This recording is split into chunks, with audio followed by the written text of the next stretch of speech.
dúvida. É Pois igual, não. começou ontem, né? Aí nesse sábado já tem a presencial, é? Sim, já tem a presencial. Tá ok? Ah, tá ok.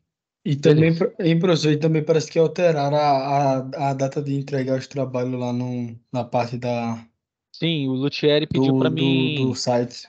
Isso, o Luthieri pediu para mim alterar. Aí eu alterei, tá? São E tava duas. só até sábado, todo dia 2. Isso, porque aí no caso eu vou aceitar até sábado. Deixa eu ver aqui, dia 4. Isso, aí eu vou aceitar até sábado, dia 9, então, tá? O Beleza? professor, Pois não. meu Pois não. colega não tá conseguindo acessar, não, o Abner. Quem? O Abner não tô conseguindo acessar aí o site. Você não tá conseguindo acessar? Não, o Abner. O Abner, ele não tá conseguindo acessar o link? Como é que é? Eles não tá conseguindo entrar. Uai, eu liberei para todo mundo. Fala É? para eles saírem e entrarem de novo. Tá ok. Vou falar com É, ele porque eu aqui. liberei aqui para todo mundo. Tá todo mundo liberado aqui, sem pedir autorização para entrar na sala.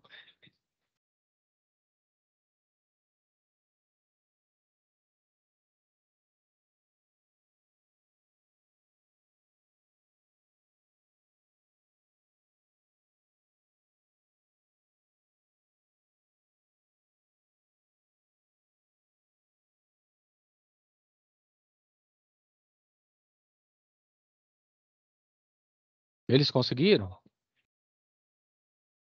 Ele tá tentando aqui, professor. Aí É, fica falando pra uai, guardar. se vocês entraram pelo mesmo link, talvez é a internet dele que deve estar ruim, viu? Ah, tá. Pode ser isso também, porque o link foi gerado para todos, tá? Estão todos aí, e a questão é que talvez seja a internet dele que tá ruim, tá ok? Hã? Tá Beleza. ok. Então, vamos começar então, pessoal. Vocês estão vendo minha tela aí? Sim, sim. Beleza. Sim, pessoal. Então, beleza. Vamos começar então. O que que acontece? Em toda e qualquer área que nós vamos mexer, que nós precisamos mudar o ambiente de trabalho, ou então qualquer tipo de localidade ou estrutura, nós precisamos de um desenho, nós precisamos de um esquema para ver o que nós vamos fazer. E o que que é um desenho? Trata-se de um processo em que você está colocando em uma folha de papel a representação daquilo que você vê no seu cotidiano, no seu real. Historicamente, o desenho foi uma das representações mais importantes quando se trata da comunicação, principalmente com relação aos povos da antiguidade. Ok? Foram através dos desenhos que as sociedades cresceram, se desenvolveram e deixaram um legado para as gerações futuras. Beleza. Quais são os tipos de desenho que nós temos? Nós temos dois: o artístico, também conhecido como de expressão, o desenho de resolução ou de precisão, que é a geometria descritiva, e o desenho de representação ou técnico. Quer ver? Por exemplo, vamos pegar um exemplo de desenho ilustrativo ou representativo. Vou mostrar aqui para vocês.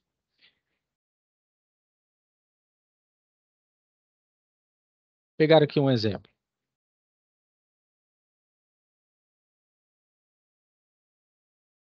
Vocês estão vendo minha tela aqui, pessoal? Sim, dá pra ver. Aqui, ó, essa tela aqui. Vocês estão vendo essa tela aqui? Ela Beleza? saiu. Beleza. Sim, pessoal, sim. Beleza. Olha o que que acontece. Essa obra aqui é do pintor italiano barroco, Narciso Caravaggio. Essa obra tem por nome Narcísio. O que que acontece?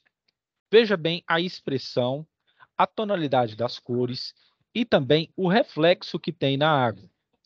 Tem gente que fala, nossa, professor, é tão próximo do real que parece ser uma fotografia. Sim, estes aqui são exemplos de quê? São exemplos de desenhos expressionistas, tá ok? Desenhos artísticos. Neste caso aqui, mostra quando Jael mata Cícera, tá ok? Então, são obras que têm este conceito. Agora, vamos ver obras geométricas.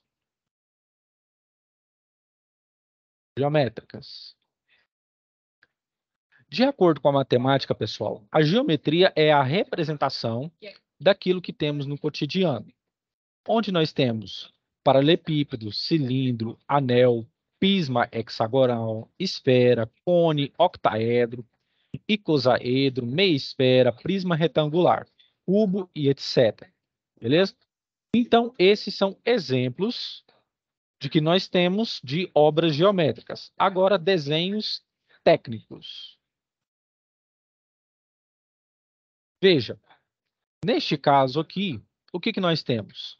Nós temos um desenho de um projeto de uma roda, tá ok? Mas está aparecendo mais aqui a parte de um motor de uma máquina elétrica, desenhado no AutoCAD, onde aqui eu tenho as chamadas cotas de projeção, tá ok? Então, esses são exemplos de desenho técnico com relação ao que criamos, tá, para desenvolver aquilo que nós precisamos na indústria, como, por exemplo, uma peça mecânica, ok? Voltando aos slides.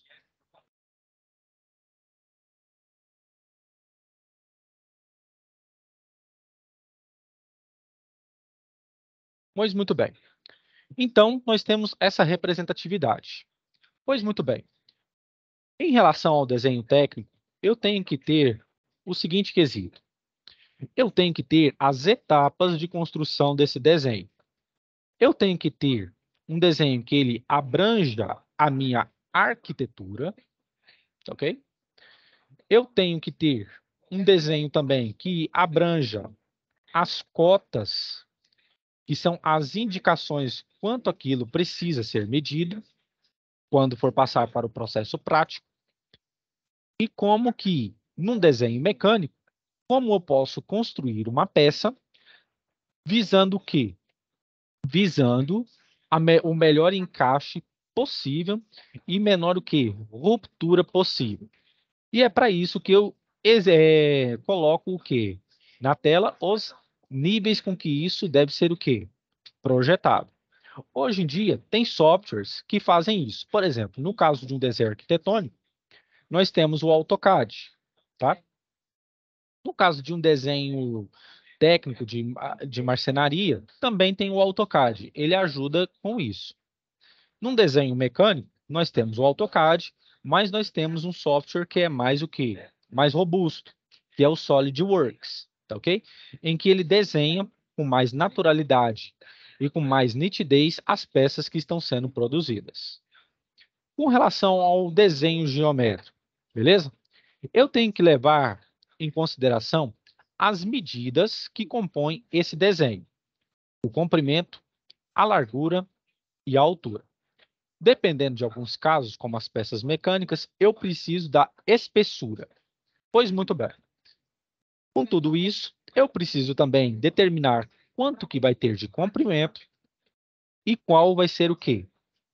Esse comprimento através da minha linha, tá ok? Da minha cota. Um exemplo disso está na dimensão com que nós vemos esse objeto. Neste caso aqui, você está vendo ele em duas direções.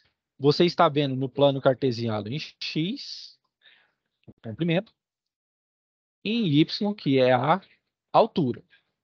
Isso aqui para nós é o quê? É a representação de um retângulo. Mas, se eu projetar isso num lado 3D, onde que eu represento o volume, eu vou ter o mesmo x aqui, que representa o comprimento. Eu vou ter o mesmo y, que representa a largura. E eu vou ter um z, que representa o quê? A altura. Tá ok? Por isso, que no caso de um paralelepípedo, como aqui no caso, o volume, quando é calculado, é o quê? É a multiplicação das três medidas: x, y e z. Pois muito bem. Vamos mais adiante. Considerando agora as 3 dimensões. O que eu preciso ter na construção de um objeto ou de qualquer coisa dentro de um desenho técnico? Eu preciso ter o quê? Consciência do que é um ponto, a linha, o plano e a reta. Matematicamente, o que é o ponto? Matematicamente, um ponto é a representação inicial de todo e qualquer segmento de reta, seja ele euclidiano ou não. Mas, professor, o que seria um desenho do tipo euclidiano? Um desenho do tipo euclidiano seria mais ou menos o quê? Um cubo que você tem. Por quê? É um desenho em que eu vejo ele no meu cotidiano. Por exemplo, o cubo mágico, certo? Um dado, por exemplo, né? Eu pego um dado, eu tenho as 6 faces dele, eu jogo o dado e eu vejo qual é a face que esse dado vai me dar. 1, 2, 3 até 6. Já um desenho não euclidiano, ele já vem com essa natureza aqui. Ele já vem com essa natureza. Eu tenho aqui uma curva, venho, faço uma outra curva, venho novamente, passo novamente, venho novamente, e aqui eu tenho um desenho chamado de não euclidiano. Por quê, professor? Porque o desenho não euclidiano é o que você não vê no seu cotidiano, no seu mundo real. Isso aqui, de fato, é uma representação daquilo que a ciência ou qualquer campo de estudo pode te dar. Por exemplo, isso aqui pode ser a representação de um movimento de um planeta, por exemplo, ou de um asteroide, certo? Ele pode fazer esse tipo de percurso. Ou então, essa parte aqui de verde significa a área, por exemplo, que um fluido está atravessando um tubo, por exemplo, como no caso dos aviões, que nós temos o tubo de Pitot, que mede a velocidade com que o avião está o quê? Na altitude. E isso aqui é o quê? É invariável. É por isso que nós temos as chamadas turbulências. Então, tudo isso é a representação do que nós vemos no cotidiano. Por exemplo, o cubo. Então, nós temos um ponto, nós temos a reta, nós temos a linha e nós temos o plano, que é o segmento que determina ou representa o espaço. Os instrumentos ou utensílios que nós utilizamos para um desenho são esses. Eu tenho, primeiramente, a prancheta, ou então mesa de desenho, certo? A prancheta é aonde eu faço o meu desenho. Como que isso acontecia antigamente, por exemplo, numa indústria mecânica? A pessoa vinha, sentava aqui, vinha a representação aqui em frente, por exemplo, desenho. Ele vinha e representava as medidas que estavam vindo aqui, porque na época não tinha computadores. Isso eu falo década de 40, década de 50, ok? Nós temos a régua paralela, ok? Régua é o quê? Justamente a fim de traçar segmentos de reta para que eles se encontrem num ponto.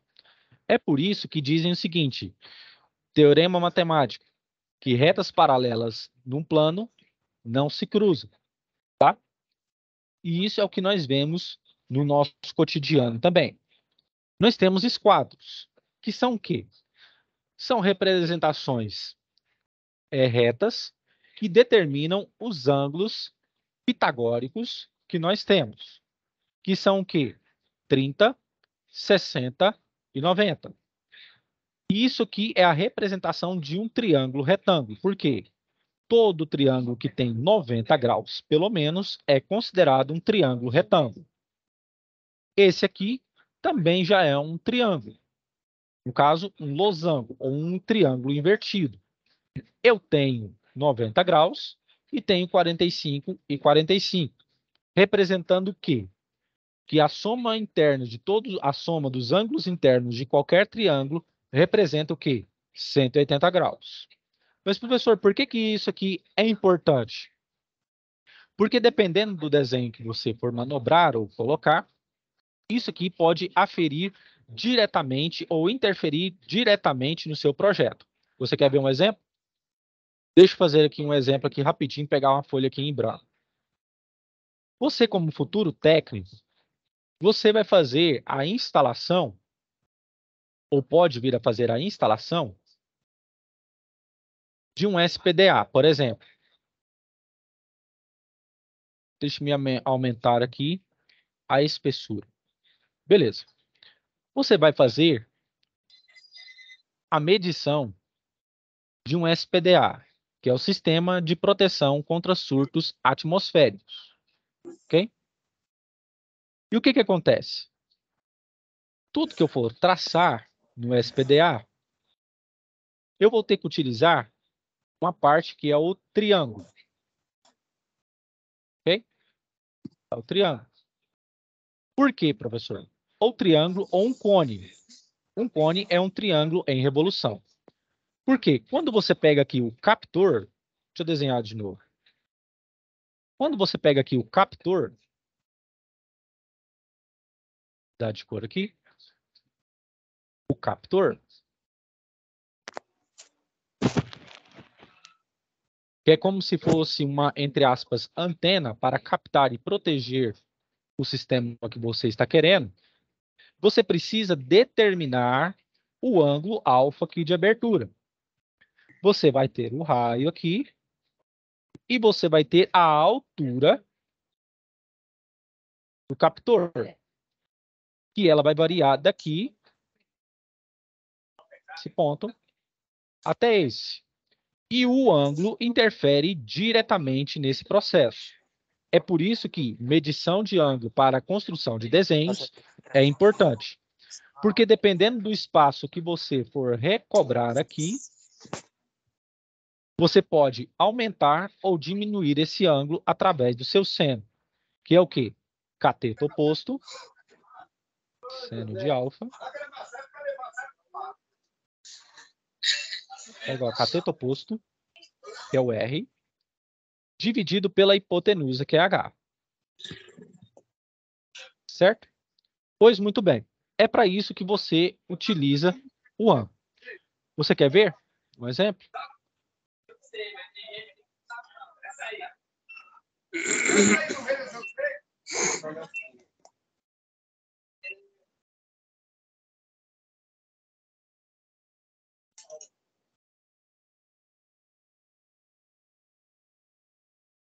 Vocês estão vendo a minha tela aí? Do desenho? É esse aqui, ó. Vocês estão vendo? Sim, pessoal. Olha só. Segue ela. Nesse caso aqui, ele está utilizando o método da Torre de Franklin, tá? O que acontece? Eu tenho o captor aqui e imagine que toda essa estrutura, todo esse prédio, tem como a estrutura em volta dele um cone. Então, o que acontece? Eu preciso determinar este ângulo aqui o máximo possível para que ele possa pegar e proteger toda essa estrutura de possíveis avarias das descargas eletromagnéticas. A gaiola de Faraday também precisa deste ângulo. Por quê? Porque é através disso que eu consigo fazer o quê? A minha blindagem eletrostática. Tá, ok? Então, tudo isso é determinado pelo conjunto que tem dentro dos desenhos. Voltando de novo à aula. Pois muito bem. Um outro exemplo que eu tenho de instrumento é o compasso. Tem gente que peca muito isso. Ele pega o compasso, fixa a ponta fixa e movimenta nessa parte aqui entre as duas hastes do compasso. É errado. Você tem que fixar a parte da ponta fixa no papel e pegar no rotômetro ou então na superfície atritosa do compasso, mexer no ângulo que você está abrindo o compasso e assim você desenvolve o quê? O círculo perfeitamente. Nós temos o transferidor, que é o de meia lua ou lua completa, onde o de meia volta tem 180 graus como comprimento máximo em relação ao ângulo, e o total, que é o de lua total, de 360. Tá ok? Beleza. Pessoal, mais alguns exemplos aqui. Borracha e régua, tá ok? Que são muito utilizados. Alguns tipos de papel que nós utilizamos para anteprojeto é o papel comum e o papel sulfurê. Projeto final, papel vegetal. E para cópias, o papel heliográfico. O formato do papel já é determinado via normas da ABNT, Associação Brasileira de Normas Técnicas, em que o A0 ele tem que ter essas dimensões de 841 por 1189, o A1 essas dimensões, o A2 essas dimensões, o A3 estas e o A4 estas também. E outro ponto aqui importante, quem for usar lapiseira, ele tem que ter o seguinte, para o papel A0, ela tem que ter 1.4, ou seja, você tem que escrever com uma lapiseira do tipo 1.4, porque é lá que você vai fazer o quê? A largura da linha e do quadrado, de acordo com o tamanho do grafite. Para o papel A1, 1. Para o A2, 0,7. Para o A3 e o A4, 0,5. Tá ok? Se você for usar lapiseira, que geralmente se utilizam mais ou menos pouco hoje em dia, porque hoje em dia nós temos o AutoCAD. Dentro de softwares, pessoal, nós temos esse tipo de projeção, os formatos que nós temos, tá? Em relação às áreas, o AutoCAD ele faz completamente esse cálculo e o uso de lápis ou lapiseira, sempre com aquelas determinações que a norma exige, ou 0,3, 0,5, 0,7 ou 1, de acordo com aquilo que você está o quê? Manobrando. Qual o papel que você está o quê? Manobrando. Geralmente, quem utiliza mais isso são os arquitetos. Nós, todavia, como engenheiros, como técnicos, nós apenas avaliamos o que o desenho está nos propondo. Mas hoje em dia, isso aqui está ficando o quê? Muito ultrapassado. Só estou passando o quê? Um resumo de como que isso acontece. Nós temos a régua flexível e a fita adesiva, tá? Para compor o dimensionamento dos projetos. E outro ponto que é importante que eu sempre refriso aqui. Com relação aos ângulos, você, se fosse trabalhar à mão livre, você teria que fazer todas essas técnicas aqui para chegar ao ângulo que você almeja. Sempre de ponta, ou de lado, inclinado, ou então buscando 75 graus, que é 60 mais 15. Enfim, todos esses tipos de técnicas para que chegue a esse tipo de desenho. Ok?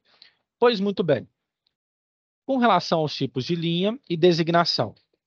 A linha grossa, ela vem para compor o uso de arestas e contornos visíveis, como vocês estão vendo. A linha fina, contínua, medidas, tracejados e como linhas auxiliares. O traço interrompido, antigamente era para arestas e linhas de contorno. E o traço misto fino para planos de simetria, principalmente com relação aos ângulos que você estava determinando. Pois muito bem, pessoal. Um dos pontos que mais a gente tem no desenho técnico é em relação às escalas que nós estamos utilizando. Isso é muito comum não somente em desenhos, mas também em mapas. Por exemplo, quando você solicita um aplicativo da Uber, o que acontece? Lá ele tem uma escala. O que acontece? Se você percebe que o carro está a 2 centímetros de você,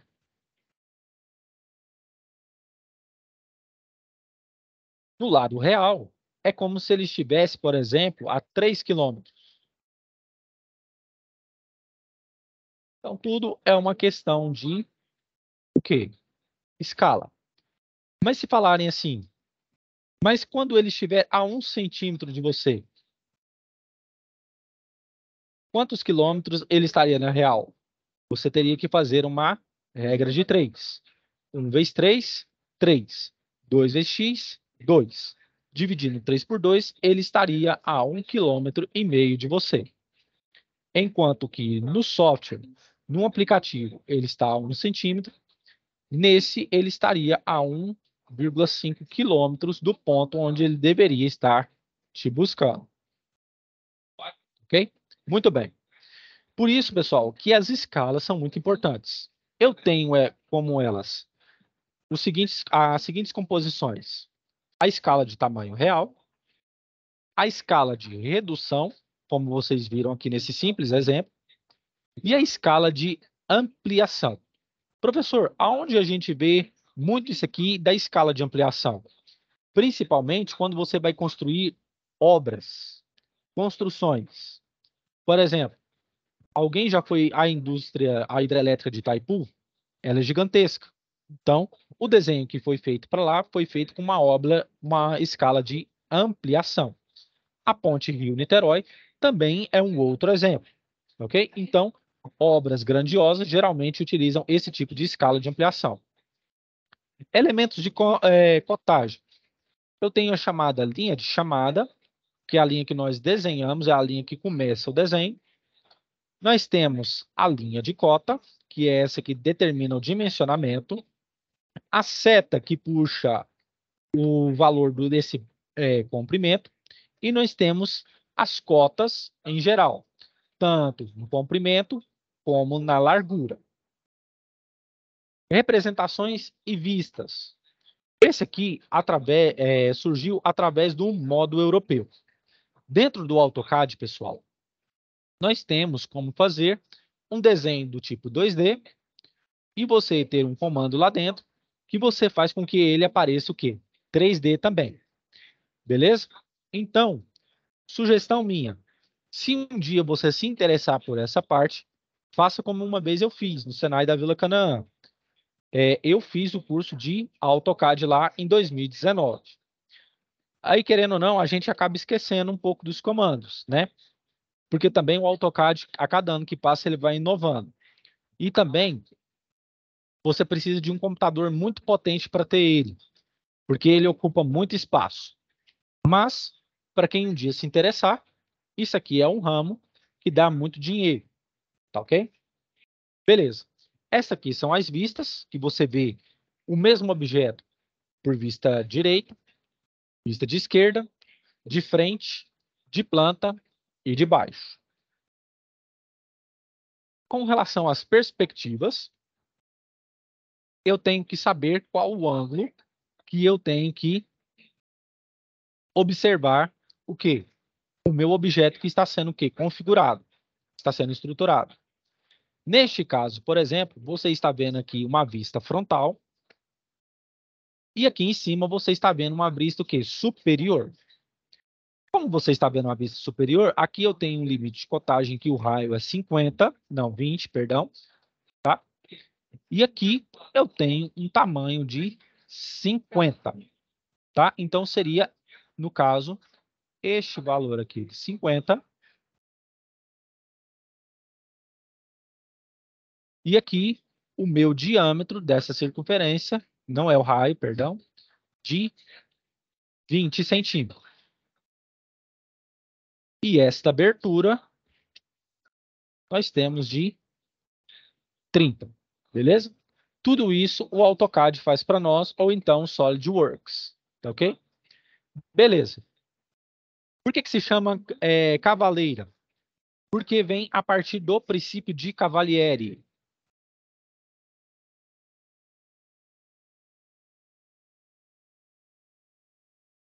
Princípio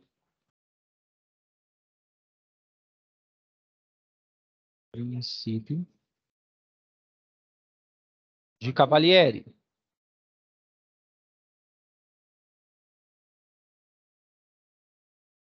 Princípio de Cavalieri. E diz o quê?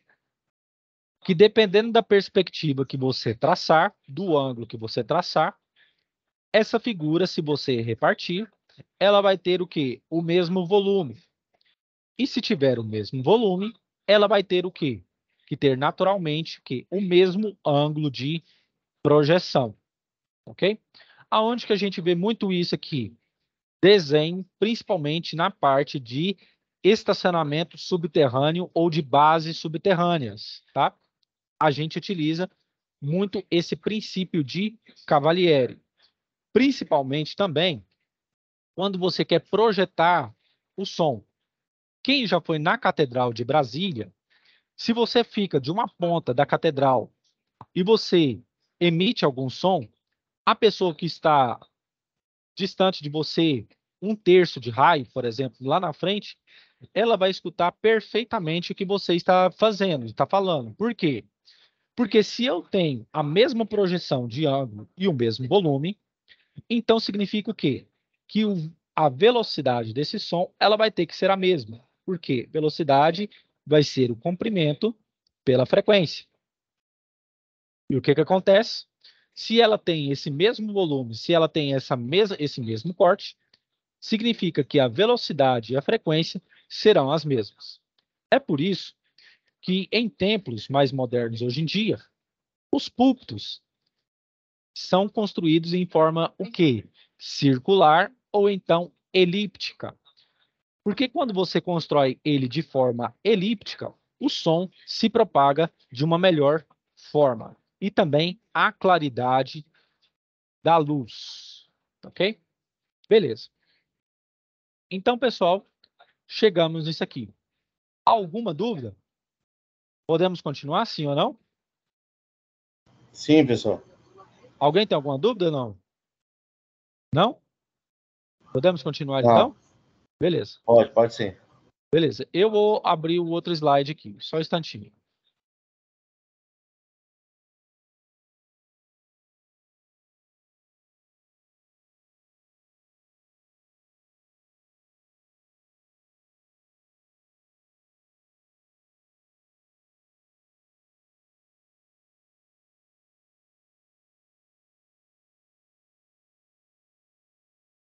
Pessoal, depois se vocês quiserem que eu passe para vocês os slides, tá? Como material complementar, vocês podem ficar à vontade, que vocês podem me falar que eu falo, tá bom? Que eu passo para vocês.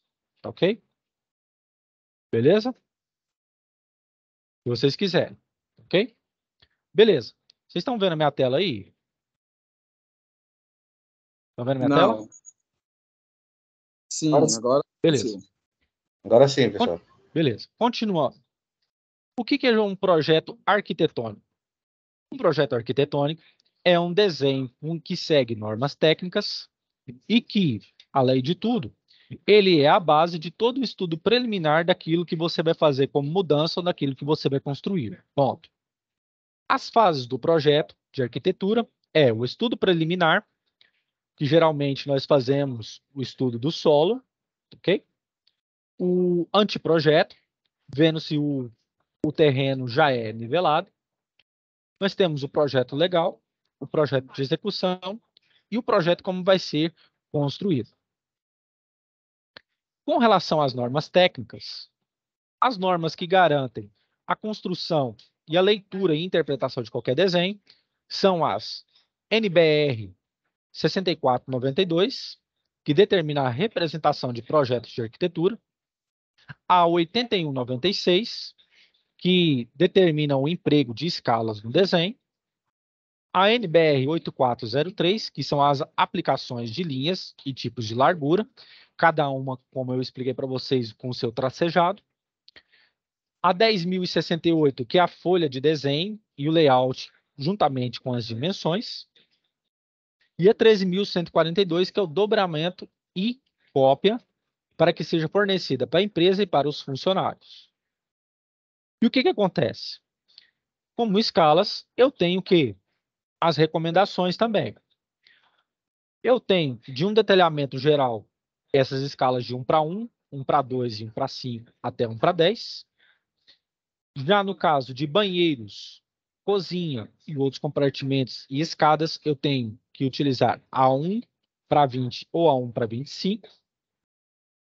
Para fachadas, cortes e projetos arquitetônicos da planta, eu tenho que utilizar A1.50.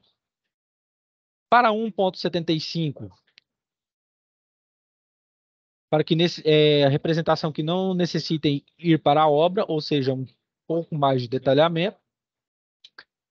A1 para 100 para fachadas de uso inviável, quando eu tenho que utilizar qualquer outro tipo de artifício para mudar uma fachada.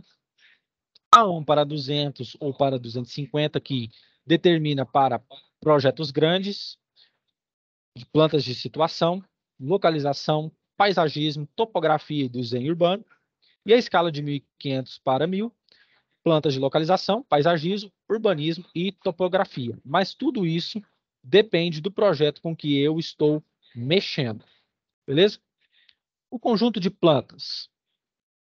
No conjunto da planta, eu tenho que ter a planta de situação, a planta de locação ou localização, a planta baixa, cobertura, cortes, fachadas ou elevações, detalhes ou ampliações ou detalhamento. Por quê? Quando eu for fazer um corte, eu preciso necessariamente saber como que essa estrutura ela está sendo colocada, qual é a elevação do solo, qual é a elevação lateral para que eu possa colocar uma janela, qual o corte longitudinal para que eu possa fazer uma instalação elétrica bem feita, como que a planta baixa tem que ser sucedida para que eu possa fazer um aterramento da melhor forma possível, e como que o corte transversal ele pode influenciar diretamente ou indiretamente na minha estrutura, ok? Querendo ou não, pessoal, muita gente acha que isso é besteira, mas não é. Se eu não tiver um corte bem delimitado, a minha construção ela pode estar o quê? Comprometida. Beleza. Planta de situação. Aqui no caso, eu tenho um exemplo de como que isso é o quê? É visto de uma maneira mais genérica. Aqui eu tenho o lote onde eu vou construir, a cota 12 metros quadrados, e aqui por 25, ok? E aqui a dimensão do quê? Do meio-fio, da calçada, no caso, de 4 metros de distância.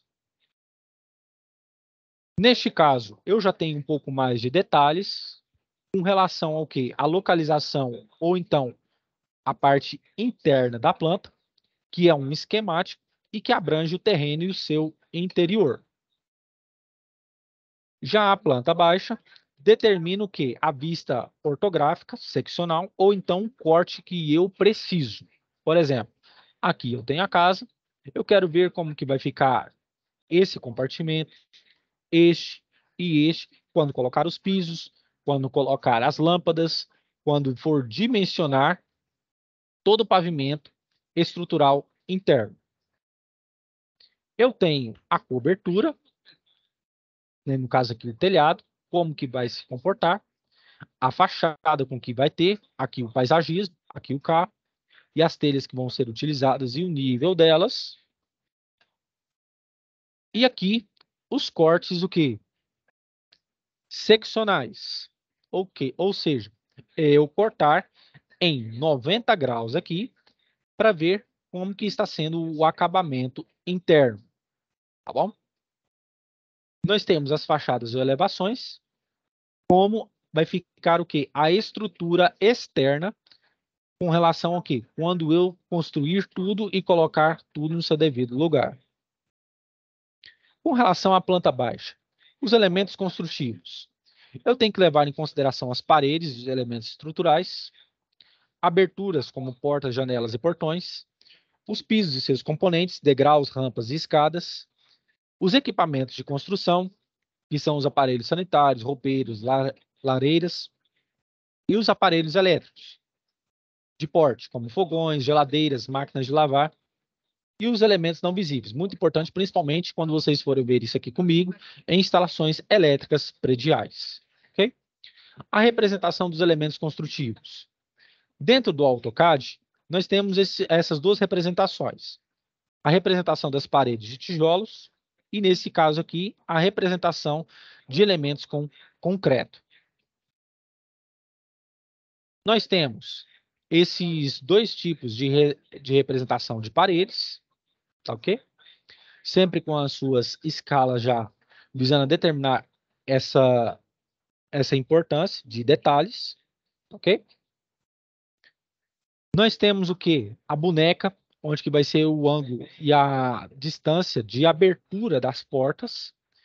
E no AutoCAD nós temos aqui quando a porta está para se abrir, quando é uma porta para correr, ou seja, vinda de maneira o quê? Transversal, porta pivotante ou rolante, de eixo central, porta panográfica ou camarão e porta sanfonada, tá ok? Sempre com essas o quê? Estruturas. A boneca tem que ter o quê? 10 metros, 10 centímetros, perdão, e o marco da porta dependendo de 3 a 5 centímetros, e isso depende da estrutura.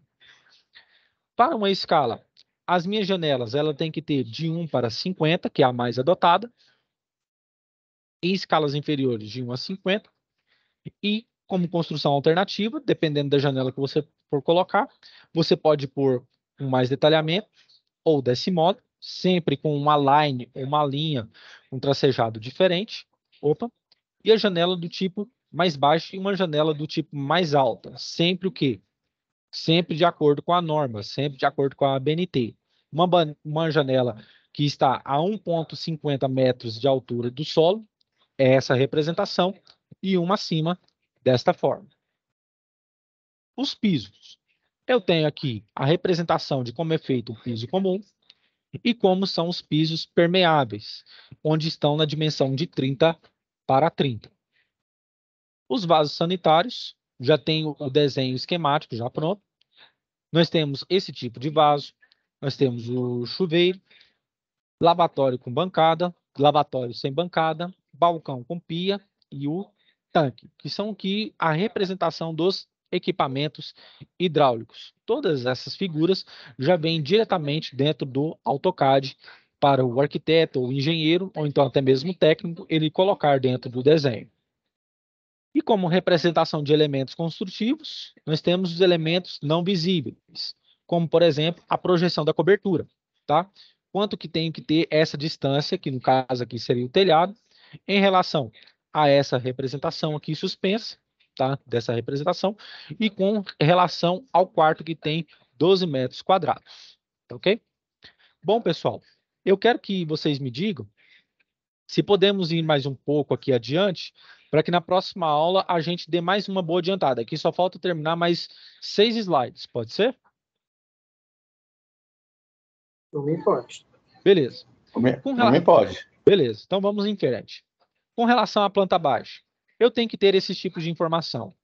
Nome das dependências, as áreas úteis, os tipos de piso, os níveis, as posições do plano de corte vertical, as cotas de abertura e a representação do quadro de esquadrias, cotas gerais, elementos não visíveis e algumas outras informações neste plano. No meio ambiente aqui, como nesse quarto, eu tenho que demonstrar o quê? A cota e também o quê? Tamanho aqui dessa altura, quanto que ela vai ficar, ok? Beleza. Eu tenho que sempre colocar com letras maiúsculas, a altura variando de 3 a 5 milímetros, tá? Sempre representado aqui por A como a minha área. As letras do meu eixo vertical, elas não podem ser inclinadas. A minha colocação convencional do centro das peças sempre aqui, juntamente com o layout, os títulos e a área dos compartimentos, juntamente com o nível que essa estrutura ela tem que ter. Os níveis, eles são representados dessa forma. Eu tenho aqui o nível de 0 milímetros e aqui eu tenho o nível de piso de madeira de 30 milímetros. Isso aqui já é um pouco mais baixo. Essa sim é a simbologia de um nível. Nesse caso aqui, professor, o que significa? Significa que o diâmetro ele tem que ter do piso 5 milímetros. Ok? Muito bem.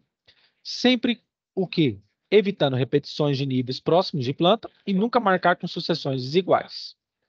As dimensões das aberturas, como eu disse para você, a boneca da porta ela tem que ter 10 centímetros. E aqui, sempre com um cálculo de quê? Da largura pela altura, o cálculo da área, dividido pela altura do peitoral, do peitoril que vai se abrir, ok? Ou seja, da altura em que ela vai ficar o quê? Localizada que ela vai se abrir. Sempre com essas dimensões. porta 1, com esse diâmetro, janela 1, com essas dimensões, e a porta 2 aqui, com essas dimensões, a porta 1 com essas dimensões, só que vistas de um outro corte, sempre com essas duas representações. Eu tenho que ter essas dimensões de largura, comprimento e altura, como vocês podem ver aqui na escala de 1 para 50, essa porta, que tem 3 milímetros de altura da letra, sempre com essa localização, tá? E o que? A representação é sempre assim. Os títulos e numerações de desenho sempre à esquerda. A planta baixa aqui, o título tem que estar sempre a 5 milímetros.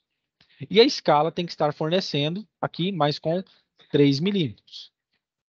A letra do corte tem que estar a 5 milímetros. O diâmetro dessa circunferência de 12. E aqui, 3 milímetros de altura, número da prancha. A letra de corte a 5 milímetros, que é convencional. E sempre esse círculo aqui, que é a simbologia com 12 milímetros. Beleza? Bom, pessoal, terminamos por aqui. E na próxima aula nós nos vemos, tá? E me lembrem, na próxima aula ajudar vocês com relação também à SAP, tá? A SAP 1 e a SAP 2, tá ok? Então não deixem para a última hora, façam para que não deixem as últimas dúvidas para o dia 9, tá ok? Alguma pergunta?